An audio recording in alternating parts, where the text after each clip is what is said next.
أعوذ بالله من الشيطان الرجيم بسم الله الرحمن الرحيم الصلاة والسلام على سيد الأنبياء والمرسلين وخاتم النبيين وشافع المذنبين أبي القاسم محمد اللهم صل على محمد فقال الله تبارك وتعالى في كتابه المجيد وفرقانه الحميد بسم الله الرحمن الرحيم يا أيها الذين آمنوا استجيبوا لله ولرسوله إذا دعاكم لما يحييكم. درود بھیجیے محمد والے.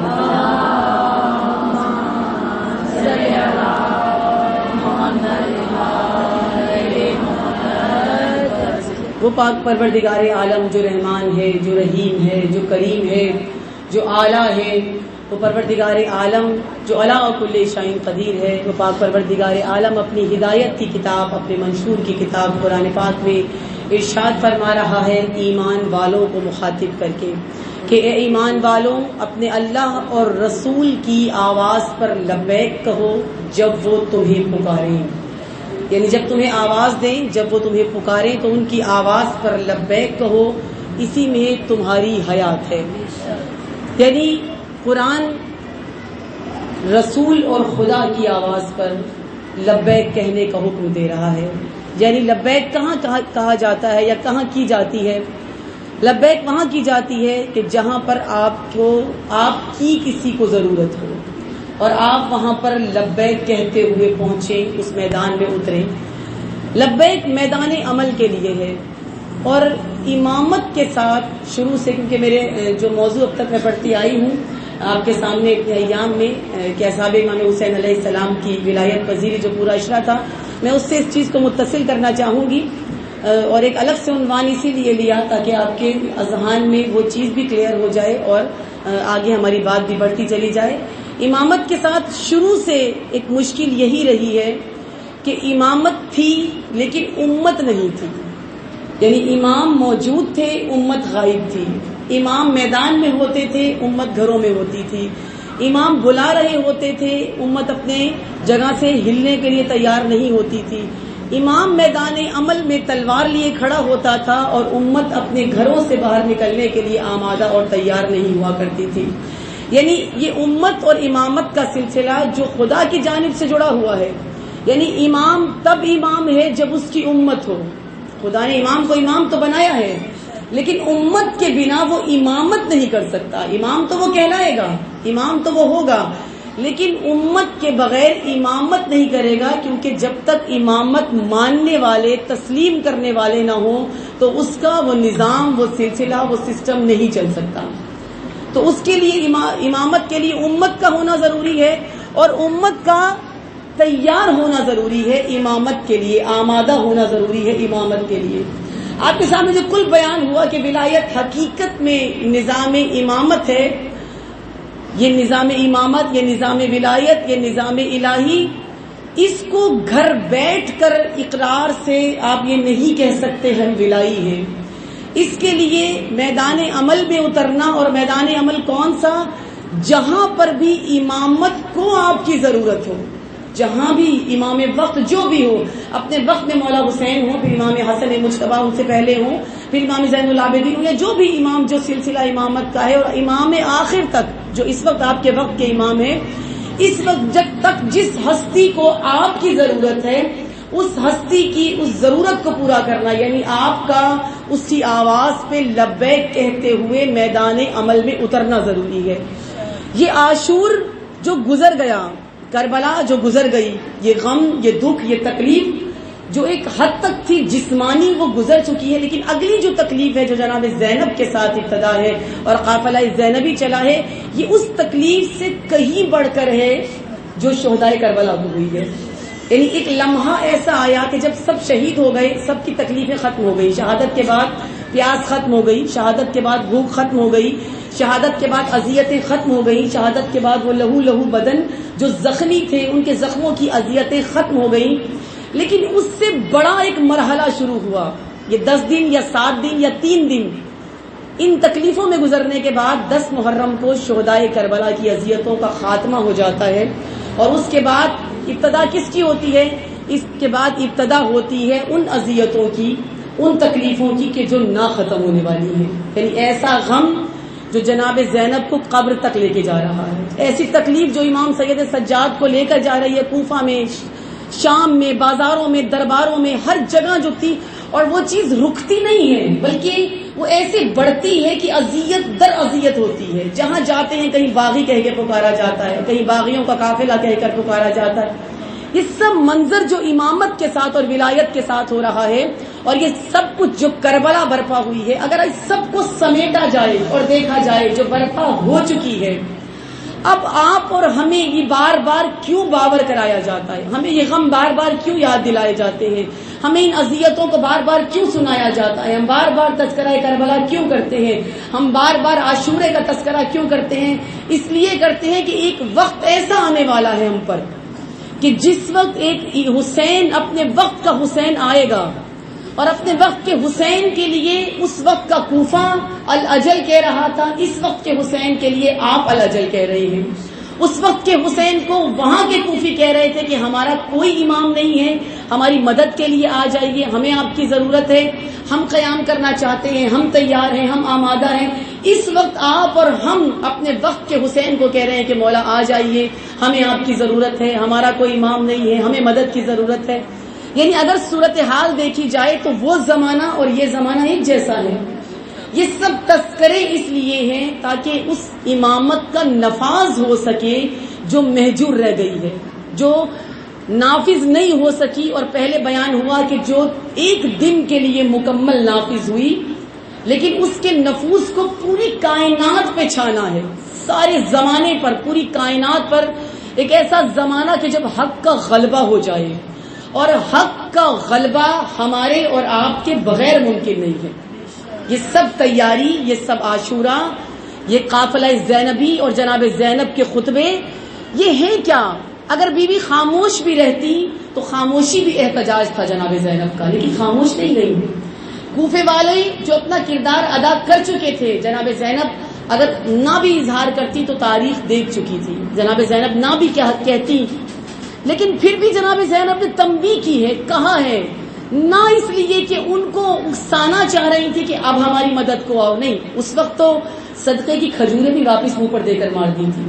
اس وقت تو بیوی چادر لینے کے لیے بھی آمادہ نہیں تھی کہ جو تم ترس کھا کے دے رہے ہو. اس وقت تو کوئی ساتھ دے رہا تھا یا رو رہا تھا تو جناب زینب اسے بھی قبول نہیں کر رہی تھی. لیکن کس سے گفتگو تھی؟ یہ کلام کس سے تھا؟ یہ گفتگو کس سے تھی؟ یہ پکار کس کے لیے تھی؟ یہ خطبے کن کو سنائے جا رہے تھے؟ یہ آوازیں کن کو بتائی جا رہی تھی؟ یہ لہجہ علی کن کے لیے تھا؟ نہ کوفے والوں کے لیے، نہ شام والوں کے لیے. یہ لہجہ علی آپ کے اور میرے لیے تھا. یہ اس وقت کے خطبے ہمیں بیدار کرنے کے لیے کہ تمہارے وقت کا ہمارا حسین چلا گیا، اس وقت کا حسین چلا گیا. ہم لاشوں کو بغیر دفن کیے آ چکے ہیں، ہمیں کوفہ کے بازار اور دربار میں لایا جا رہا ہے، ہم یہاں موجود ہیں. لیکن تم کیا کر رہے ہو؟ اب آنے والے حسین کے لیے کیا تم وہ کوفی کردار تو ادا نہیں کر رہے؟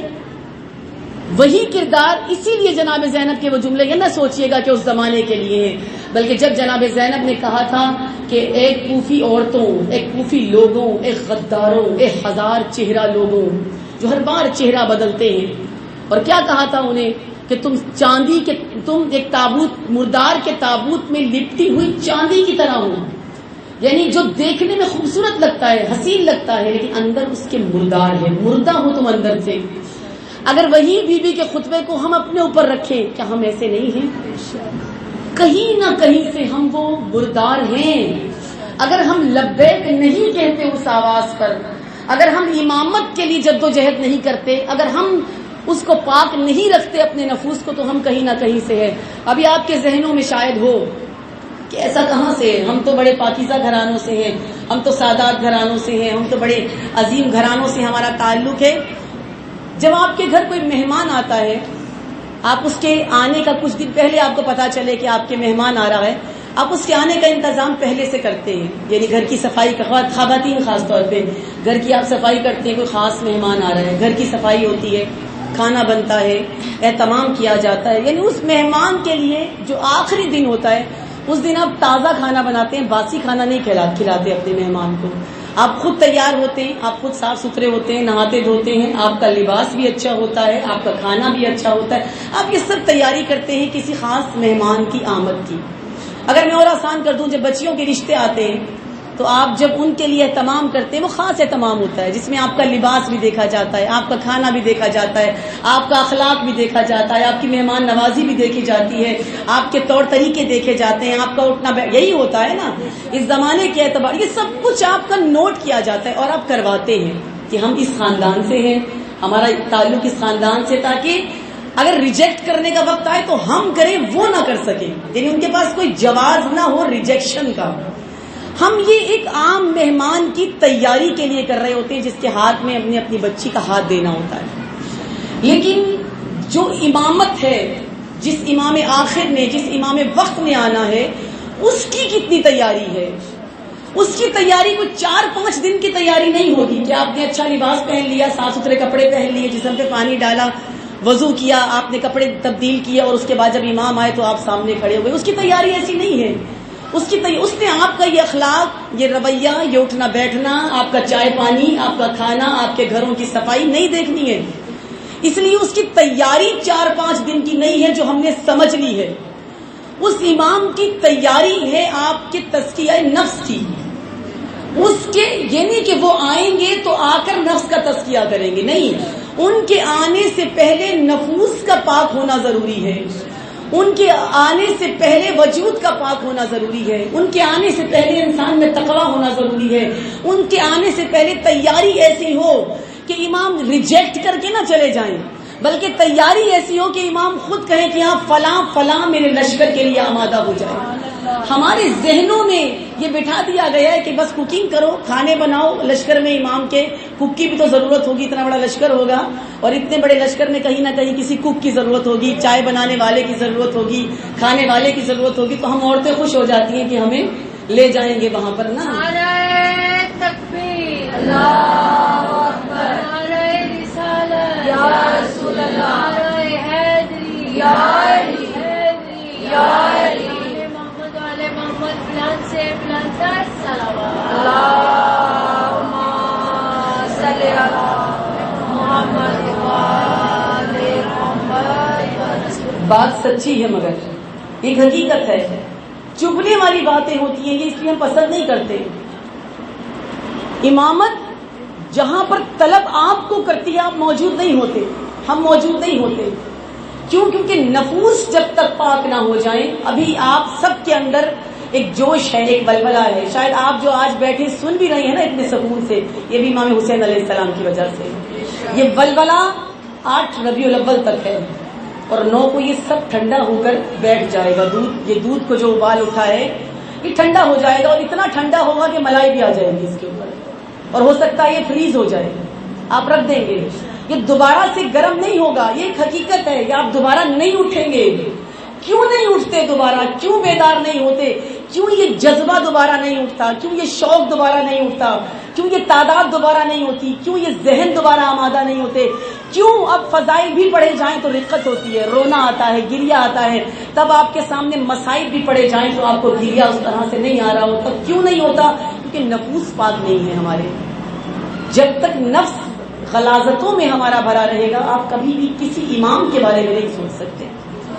جو امامت آپ سے طلب کرتی ہے، ہم شیعہ قوم، بہت معذرت کے ساتھ کہوں گی، میں پہلے اپنے جو گاؤں میں نے اشرا پڑھا میں وہاں بھی یہ جملے استعمال کیے تھے، ہم غیر سنجیدہ قوم ہیں. ہم بہت غیر سنجیدہ، نان سیریس جن کو آپ کی زبان میں کہا جاتا ہے، ہم وہ قوم ہیں.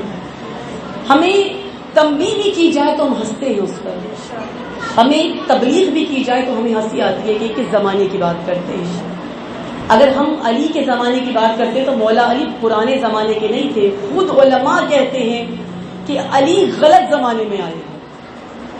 علی مولا تھے ہی اس زمانے کے لیے، مولا کائنات بنائے ہی اس زمانے کے لیے گئے تھے. اس زمانے میں آتے، اس زمانے میں آ کر پھر آپ کے سوال جو ہوتے، اور اس زمانے میں بھیجا جہاں کوئی یہ پوچھ رہا ہے کہ میری جیب میں کیا ہے. اس زمانے میں آئے جہاں پر دعوی سلونی ہو رہا ہے کہ جو مجھ سے پوچھنا چاہتے ہو پوچھو. بہت بڑا دعویٰ تھا. اگر آپ جیسی آج پڑھی لکھی بچیاں جو اس وقت موجود ہیں تو سوال آپ کے کچھ اور ہوتے. اور اس وقت جس معاشرے میں وہ کائنات کا سب سے بڑا عالم خدا نے بھیجا ہے, اس معاشرے میں وہ سب سے بڑا عالم سب سے بڑے ممبر پہ بیٹھ کے کہہ رہا ہے سلونی سلونی. سوال کرو, پوچھو. اور کیا پوچھو؟ زمین کے راستے, آسمان کے راستے, جو پوچھنا چاہتے ہو. کہکشاں انسان بہت عرصے بعد کہکشاؤں تک پہنچا. مولا علی سے سوال ہوتا تو شاید اسی وقت لوگ چاند پر پہنچ جاتے. وہ جو اتنا بڑا دعوی علم کرنے والا, اتنا بڑا جاننے والا دعویٰ وہ اس زمانے کے لیے ہے, تو وہ خطبات درگزر نہ کیجیے جو مولا کائنات کے ہیں. وہ اسی زمانے کے لیے خطبات ہیں. وہ آپ کے اور ہمیں بیدار کرنے کے لیے. یہ سب کچھ جو کلام ہے, کلام علی, یہ کلام علی ہمارے لیے ہے. لیکن ہم نے کیونکہ امامت کو اس طرح سے لینا نہیں ہے جس طرح پورا عشرہ جو میں نے پڑھا ہے, سمجھ لیجیے کہ آج کی مجلس اس کا نچوڑ ہے. امامت کے نفاذ کے لیے آپ کی ضرورت ہے, اور نفاذ تب تک نہیں ہوتا جب تک آپ کا کردار 72 جیسا نہ ہو جائے. جب آپ غیر معصوم ہو کر, وہ سب غیر معصوم تھے جو اصحاب امام ہیں, اصحاب, اسی لیے میں معصوم کی مثال نہیں دے رہی, غیر معصوم کی.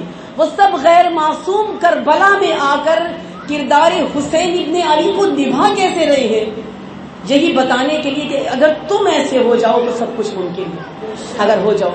میں یہ پورا عشرہ کو پڑھنے کے بعد میں ضرور کہنا تو چاہوں گی, یہاں غالباً وہ بچی بیٹھی ہوئی ہے, پوری ولایت پذیری میں جو میں نے پڑھی ہے شاید آپ کو اتنا کچھ سمجھ نہ آئے, لیکن سمجھ میں آیا تو ایک چھوٹی سی بچی کی دماغ میں, اس کے ذہن میں وہ بات سمجھ میں آ گئی کہ میں کیا پڑھ رہا ہوں.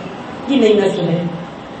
وہ بچی, مجھے بہت خوشی ہوئی جب مجھے پتا چلا کہ وہ جو عمل کر رہی ہے, جو کردار کر رہی ہے, یعنی وہ ولایت بڑی جلدی سمجھی بنسبت بڑوں کے. وہ چیز جو شاید آپ دیکھ کر یا سن کر نہیں سمجھ سکتے, وہ بچی ظاہراً تو وہ میرا کہہ رہی ہے کہ میں نے بیڑی اتار دی ہے کیونکہ انہوں نے پہنی نہیں ہے. مطلب وہ مثال دی ہے کہ میں نے پہنی ہوئی نہیں ہے. میں نے بارہا کہا کہ میں اسے غلط نہیں کہتی کہ نہیں پہننی چاہیے, لیکن اس نے یہ ایک عمل کیا. یعنی وہ کس راستے پر چلنا شروع ہوئی ہے. یہ نہیں کہ میں خوش ہوں کہ وہ میری کاپی کر رہی ہے, نہیں. یہی راستہ آپ کو ولایت پذیری کی طرف لے کے جاتا ہے, ولایت ایکسپٹ کرنے کی طرف لے کے جاتا ہے. یعنی جو امام آپ سے کہہ رہا ہے اور جو امام آپ سے چاہتا ہے, آپ اس کو صرف اپنانا شروع کر دو, اس کو صرف کاپی کرنا شروع کر دو, یہی ولایت پذیری ہے.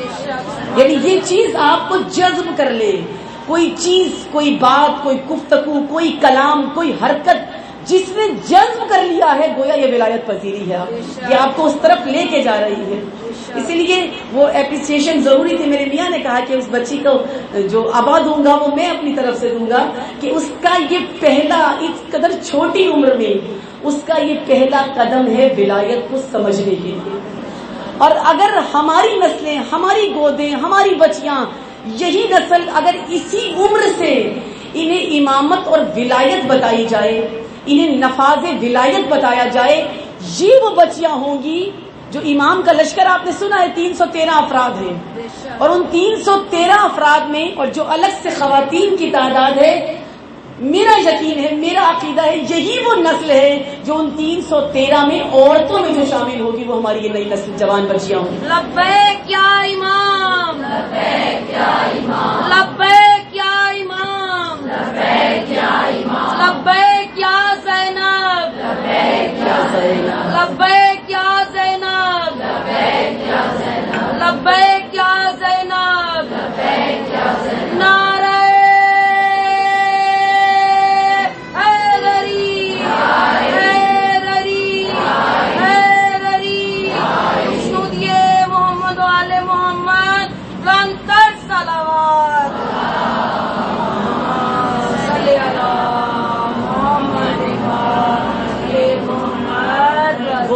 سنا ہے نا, جو بویا ہے وہی کاٹیں گے.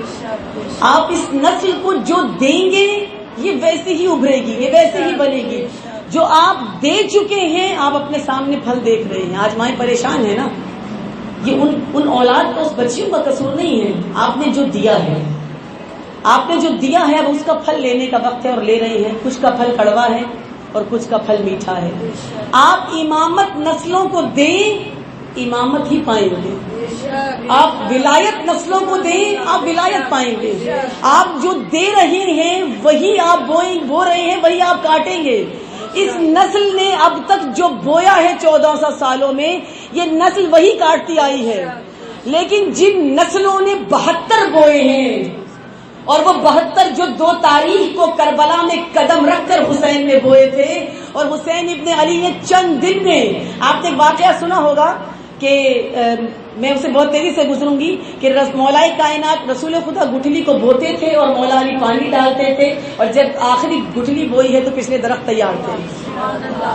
تو وہ یہ حسین ابن علی مولا علی کے فرزند ہے. یہ حسین ابن علی جو کربلا کے ان چند مہینوں کے اندر, کربلا تک 10 محرم تک جو کچھ بو رہے تھے, 28 رجب سے لے کر اور 10 محرم تک حسین ابن علی نے جو بویا ہے وہ 72 کی صورت میں کربلا میں کاٹا ہے. اور یہی کاٹنے کے لیے آپ اور ہمیں کہا گیا کہ تم یہی بو. یہی کیا بویا؟ امام نے ولایت کا بیج بویا ہے, امام نے ولایت پذیری کا بیج بویا ہے, امام نے امامت کا بیج بویا ہے, امام نے نفاذ ولایت کا بیج بویا, امام نے کاٹا ہے. اور ایسا کاٹا کہ خود اپنی زبان امامت سے کہہ رہے میں نے نہیں دیکھے ایسے اصحاب جیسے مجھے ملے. یعنی کتنے فخر کی بات ہے کہ ایک عام انسان کو امام کہے کہ میں نے نہیں دیکھے.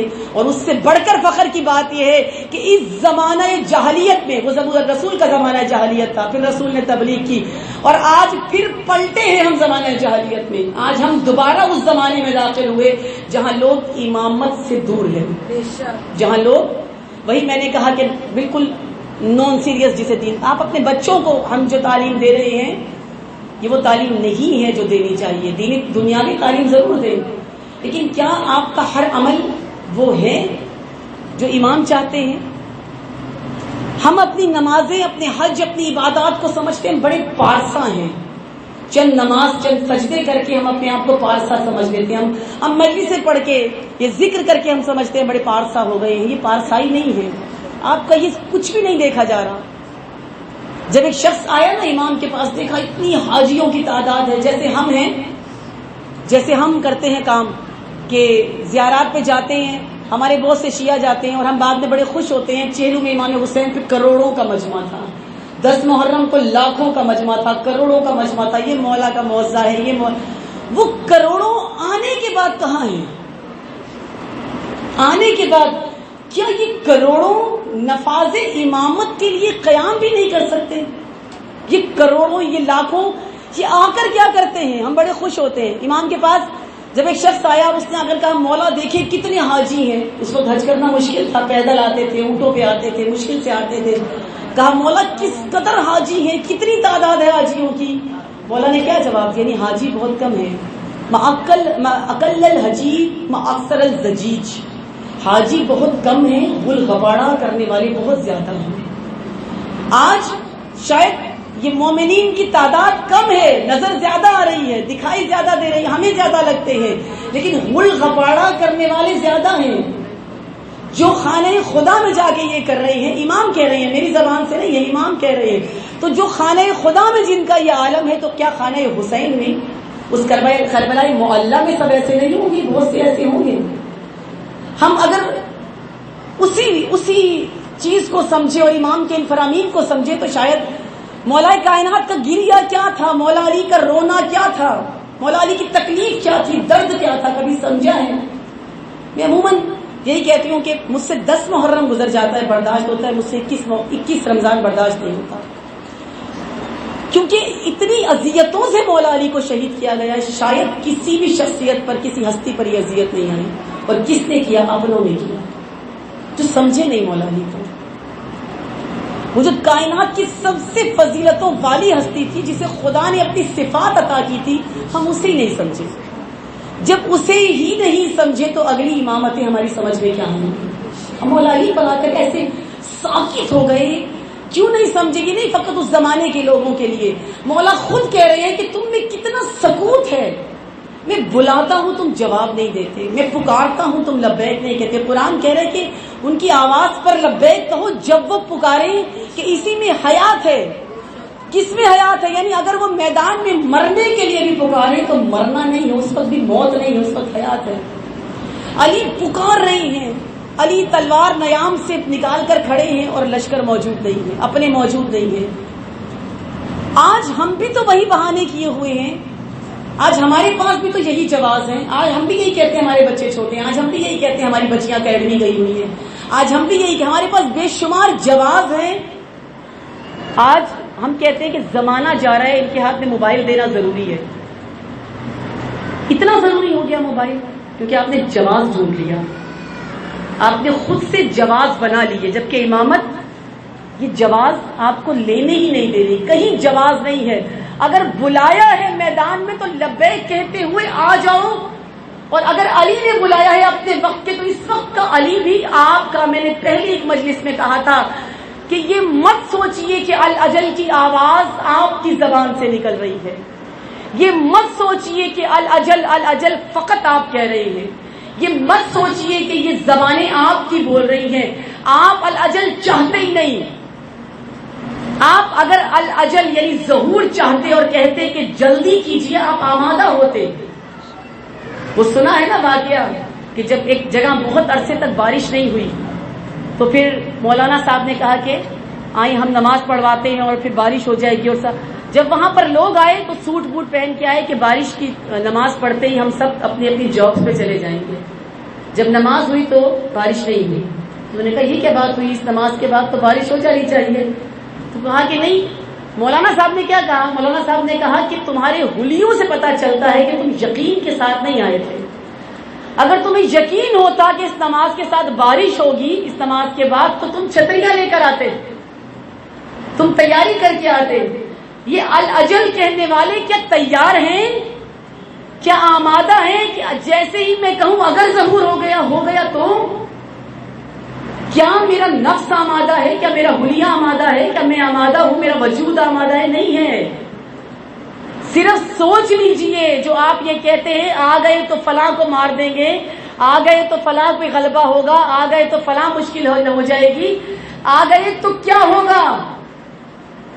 آپ کا کیا ہوگا؟ آپ ہمارا کیا ہوگا اس عالم میں کہ جہاں شاید آپ کے سامنے بیان کیا ہو یہ واقعہ کہ حکومت علی ابن ابی طالب ہے اور ایک بڑے قبیلے کا شخص شراب پیتا ہے. اور قبیلہ کون سا ہے؟ جو ملنگ ہے مولا علی کا، محب ہے مولا علی کے، چاہنے والے ہے نا. اب بھی سب کچھ کر لو علی بخشوا دیں گے. چاہنے والے مولا علی کے، بڑا قبیلہ ملنگی قبیلہ مولا علی کا، محبت کرنے والا. یا یوں کہہ دوں آسان کہ وہ قبیلہ کہ جو یہ کہتا تھا کہ ہماری وجہ سے حاکمیت ملی ہے مولا علی کو، یعنی ہم نہ جاتے علی کے پاس تو شاید علی کو حاکمیت نہ ملتی، ظاہری خلافت ملی. شراب پی، شاید آپ کے سامنے آپ کو اگر یاد ہو، شاید اشر میں بیان کیا ہو، مجالس اتنی تھی کہ مجھے یاد نہیں ہے. اور انہوں نے شراب پی کے آ گئے، پکڑے گئے، گرفتار ہو گئے محترم. اب جب گرفتار ہو گئے قبیلے والے آ گئے کہ ہماری بڑی عزت ہے، ہمارا بڑا اکرام ہے، لوگ بڑی عزت کرتے ہیں، اگر لوگوں کو پتا چلا کہ یہ گرفتار ہوا ہے اور اس کو سزا دی ہے علی نے تو ہماری بڑی انسلٹ ہو جائے گی، ہماری بے عزتی ہو جائے گی. تو مولا آپ ذرا مہربانی کیجئے، اب اس کو معاف کریں، آئندہ یہ نہیں پیے گا. اب حکومت کس کی ہے؟ علی ابن ابی طالب کی. حاکم علی ہیں اور جہاں حاکم علی ہیں وہاں عدل بھی علی ابن ابی طالب کا ہے. مولا علی نے کہا، ایک شخص رکھا ہوا تھا جسے ہم اپنی زبان میں جلاد کہتے ہیں، لیکن مولا علی کے زمانے میں اسے جلاد نہیں کہا جاتا تھا. وہ شخص سزا دیتا تھا، یعنی مولا علی جو حکم صادر کرتے تھے، حاکم جو حکم ولی جو حکم صادر کرتا تھا وہ شخص اس کی سزا دیتا تھا. یعنی جس نے چوری کی ہے اس کی انگلیوں کو کاٹنا اس کی ذمہ داری تھی، جس نے کوئی گناہ کیا ہے اس کے جو کوڑے لگانے ہوتے تھے یہ اس کی ذمہ داری ہوتی تھی. جب یہ قبیلہ جمع ہوا اور انہوں نے کہا کہ ہم آپ کے چاہنے والے ہیں، ہمارے لیے بڑی انسلٹ کی بات ہے، بے عزتی کی بات ہے کہ علی کے چاہنے والے اور اتنے بڑے قبیلے کے لوگوں کا انسان پکڑا گیا وہ بھی شراب پیتے ہوئے، تو آپ اسے معاف کر دیں، آئندہ یہ نہیں پیے گا. تو مولا نے کہا کہ باقی سب کو سزا وہ دیتا ہے لیکن یہ میرا اپنا ہے اس لیے اس کو میں سزا دوں. یہ علی علی کرتا ہے، یہ میرا ہے، یہ اپنے آپ کو میرا منتا دار کہتا ہے، باقیوں کو سزا دلوائی جاتی ہے، اس کو میں خود اپنے ہاتھ سے سزا دوں گا. یعنی اس کو جو کوڑے مارے گئے وہ مولا علی نے خود مارے ہیں، اس کو سزا مولائے کائنات نے خود دی. یعنی یہ ذہن میں رکھیے کہ جس کی امامت کا آپ اقرار کرتے ہیں یہ آپ نے آسان کام نہیں کیا، مشکل ترین کام دنیا کا کیا ہے، مولا علی کو امام مان کر. کیونکہ یہ عام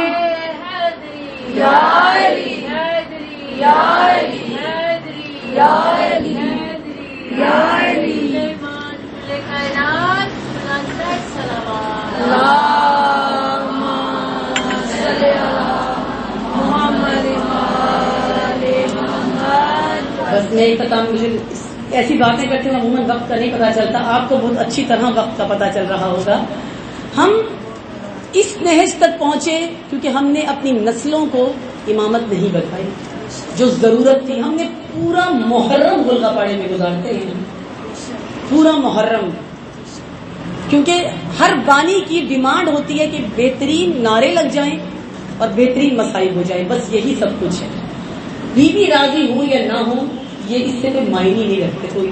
وہ بیوی کبھی سوچا ہے جو ایک ایک گھر کا دروازہ دستک دے رہی ہے نا، وہ نعروں کے لیے نہیں دے رہی تھی کہو کہ علی بہت بلند ہے، علی کے بڑے فضائل ہیں، علی کے بڑے نعرے لگاؤ. ایک ایک گھر پہ جا کے سیدانی نبی کی بیٹی بنت پیغمبر ایک ایک گھر پہ جا کے دستک دے رہی تھی کہ کوئی ہے جو کہے کہ اس نے نظام ولایت کا اعلان سنا ہے. امامت کے لیے ایک ایک دروازہ کھڑا ہے. نہ یہ کہا کہ تم گواہی دو جا کر کہ یہ باغ میرا تھا. تاریخ پڑھ لیجئے، باغ فتح کے لیے گئی ضرور ہیں لیکن گھروں میں کسی کے گھر کا دروازہ اپنے باغ کے لیے نہیں کھڑکایا. ہر دروازے پر دستک دی کہ تم گواہی دے دو کہ تم نے غدیر میں یہ سنا تھا. وہ گھر سے نکلی جو گھر سے کبھی نکلتی نہیں تھی. کس لیے نکلی ہے؟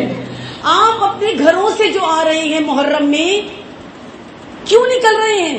کیوں آ رہے ہیں؟ چادریں لے کر جو آپ مجلسوں میں آتی ہیں، آپ اپنے وقت سے پہلے کھانے کو بناتی ہیں، آپ اپنے وقت سے پہلے گھروں سے نکلتی ہیں، اسی امامت کے لیے ہی تو نکل رہی ہیں. یہی تو مقصد ہے، یہی تو مقصد ہے گھروں سے نکلنے اور نکالنے کا. یہ جلوس یہ امامت ہی تو تھا، امامت ہی تو بتانی تھی کہ تم امامت بھول گئے، تم ولایت بھول گئے. ہمارا ربط ٹوٹ گیا ہے امام سے. ظاہر لگتا ہے ہم امامی ہیں، خدا آپ کا اور ہمارا ربط ٹوٹ گیا. جب ربط ٹوٹ جائے تو خدا اسے کہتا ہے جوڑو اسے. آپ کا اور ہمارا آخری امام سے ظاہراً رابطہ لگ رہا ہے آپ کو، یہ ربط ٹوٹ چکا ہے، تعلق نہیں ہے. جب زندگی میں کہیں بھی امام آپ کو عام زندگی میں یاد نہ آئے گویا کہ ٹوٹا ہوا ربط ہے. جس سے محبت ہوتی ہے وہ تو آپ کو دن رات یاد آتا ہے، ہوتا ہے نا ایسا. جس سے محبت ہو وہ نماز کے وقت بھی یاد آتا ہے، جس سے محبت ہو وہ وضو کے وقت بھی یاد آتا ہے، محبت ہو تو کھانا بناتے ہوئے بھی یاد آتا ہے، محبت ہو تو ہر جگہ ہی وہی نظر آتا ہے. جس سے محبت ہو نگاہوں کے سامنے بس وہی رہتا ہے، پھر اس کے بعد نگاہوں میں کوئی نہیں سماتا، فقط اس کی محبت دل میں رہتی ہے، فقط اس کا عشق دل میں رہتا ہے. لیکن جس وقت محبت سے انسان کے رابطے کٹ جائیں کب پتا چلتا ہے؟ جب اس کا تصور آنا دیر ہو جائے اس کے تصور سے. خدا ہے نا، خدا چاہتا ہے کہ میرا اور تمہارا رابطہ رہے، تو خدا کیا کرتا ہے؟ پوری رات میں جو رابطہ کٹ جاتا ہے خدا فجر کی 2 رکعت میں اس رابطے کو جوڑتا ہے. اس کے ذریعے سے مجھ سے رب کو جوڑو. سارے دن کے یہ کھانا پکانا نوکری میں جب تمہارا خدا سے ربط ٹوٹ جائے تو خدا تمہیں ظہرین دیتا ہے کہ دوبارہ سے مجھ سے اپنے رابطے کو قائم کرو. اور جب تھک ہار کے اپنے گھروں میں لوٹ کے آتے ہو اور آ کر تم اپنے بیوی بچوں سے محبت کا اظہار کرتے ہو اور چاہتے ہو کہ ان کی محبت ملے اور کچھ سکون ملے، اس وقت ان کی محبت میں کہیں خدا سے ربط نہ ٹوٹ جائے. خدا تمہیں مغربین ادا کرتا ہے. تم اپنے رابطوں کو خدا سے ٹوٹنے نہ دو، جوڑے رکھو اس رابطے کو. امامت یہی ربط آپ سے طلب کرتی ہے. میری گفتگو کا حاصل یہ ہے، یہ رابطے نہ ٹوٹنے دے. اگر یہ ٹوٹ گیا تو امامت تنہا شہید کر دی جاتی ہے. اور ان رابطوں کے لیے یہ رابطے اتنے ضروری ہیں تیاری کے ساتھ تاکہ ہم کوفی نہ بن جائیں. یہ رابطہ اتنا، یہ عشق حسین اتنا ضروری ہے کہ اگر یہ رابطہ ٹوٹ گیا، یہی ہوا تھا کوفیوں سے حسین ابن علی کا رابطہ ٹوٹ گیا، کوفیوں کا رابطہ ٹوٹ گیا. پر ربط ٹوٹ جائیں تو بے وفائیاں آ جاتی ہیں. ربط ٹوٹ جائیں تو خوف آ جاتا ہے، ربط ٹوٹ جائیں تو امام کو الاجل کہہ کر بھول جاتے ہیں کہ اس کو ہم نے بلایا تھا، ربط ٹوٹ جائیں تو خط لکھنے والے امام کو تنہا چھوڑ دیتے ہیں، اور جب ربط ٹوٹ جائیں وقت میں نہیں چاہتی کہ کوئی ایسا محرم ہمارا گزرے کہ ہمارا ربط ٹوٹ جائے اپنے امام سے، کیونکہ ربط ٹوٹ جائیں تو سب سے زیادہ تکلیف جناب زینب کو ہوتی ہے۔ امامت بھلا دی جائے تو علی جیسے امام کی بیٹی کوفہ و شام کے بازاروں میں لائی جاتی ہے۔ اگر لوگ امامت کو بھول جائیں تو لوگ بھول جاتے ہیں کہ سیدانیوں کی چادروں کو نہیں چھیننا، ان سیدانیوں کی چادروں کو نوک نیزہ سے چھین لیا جاتا ہے۔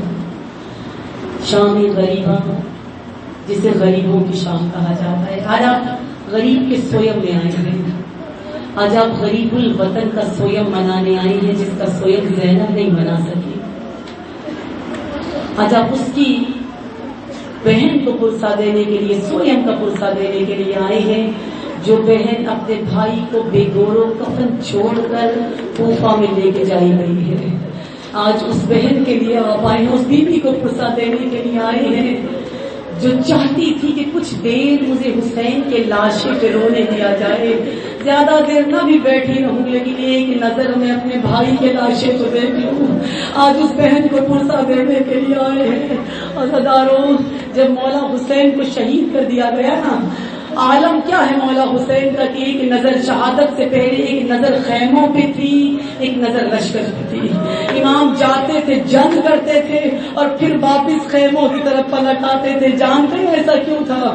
کیونکہ جب تک عباس زندہ تھا مولا حسین کو پتا تھا کہ خیموں میں حفاظت کرنے والا موجود ہے، زینب کے پردے کا محافظ موجود ہے، لیکن بعد عباس اب کوئی باقی نہیں رہا، اب خیموں کی حفاظت کرنے والا کوئی نہیں ہے، اب پردوں کی حفاظت کرنے والا کوئی نہیں ہے۔ بس اللہ مولا حسین ایک نگاہ خیموں پہ رکھتے، حملہ کرتے اور پھر پلٹ کے آتے۔ بس آخری وقت میرے مولا کا آیا۔ میں کہتی ہوں مولا اس وقت گوارا نہیں ہے کہ کسی بیوی پر حملہ ہو جائے، لیکن کیا عالم ہوگا جب لاش حسین میدان کربلا میں پڑا ہوگا، سیدانیوں کے خیموں کو آگ لگائی گئی ہوگی۔ جب غریبوں کی شام آئی ہے نا، غریبوں کی شام میں خیموں کو آگ لگائی گئی ہے، اور آگ کس طرح تھی کہ ایک خیمے سے دوسرے خیمے میں آگ لگ رہی تھی، اور بیویاں ایک خیمے سے دوسرے خیمے میں جاتی تھی کہ جب تک حکم امامت نہ آئے ہم باہر نہیں نکلیں گی۔ بس اللہ امام کے پاس جناب زینب پہنچی اور روتے ہوئے کہتی ہے سید سجاد ہمارے سروں سے ردائیں چھینی جا چکی ہے، اے سجاد حکم کرو ان خیموں میں جل کے مر جائے یا سجاد ہم جان بچا کے باہر نکلے۔ اب پہلے امامت سید سجاد کا پہلا سوال ہے، کتنی عجیب امامت ہے نا، پہلا سوال ہی کیا ہوا ہے جناب زینب کا کہ سجاد جل کے مر جائے یا خیموں سے نکل جائے۔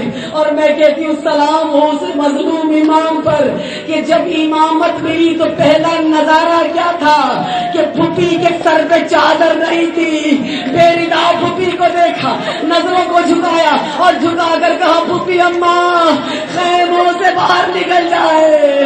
بس جناب زینب اور تمام خواتین خیموں سے جب باہر نکلی ہے نا، خیموں سے باہر نکلی، حمید ابن مسلم کہتا ہے کہ میں نے دیکھا کوئی بیوی کچھ اٹھائے ہوئے نہیں تھی، لیکن میں نے دیکھا کچھ دیر کے بعد ایک بیوی ہے جو بڑی جری لگ رہی ہے، ایک بیوی ہے جو بڑی بہادر لگ رہی ہے۔ کہتا ہے میں نے دیکھا کہ اس نے تمام بیویوں کو بٹھا دیا، اس کے بعد ایک جلتے ہوئے خیمے میں داخل ہوئی۔ میں سمجھتا تھا کوئی قیمتی شے ہے جو اس خیمے میں رکھی ہوئی ہے۔ کہتا ہے کچھ دیر بعد دیکھا اس بیوی نے اپنے کندھے پر کچھ اٹھایا ہوا تھا، بیمار بھتیجا زینب گلے ہوئے خیمے سے باہر لے کر گئی۔ سید سجاد کو جب بٹھا دیا نا جناب زینب نے، کوئی ایک کام نہیں ہے، اس ولایت پذیر کا کام نہیں ہے، بیوی نے تمام بیویوں کو جمع کیا،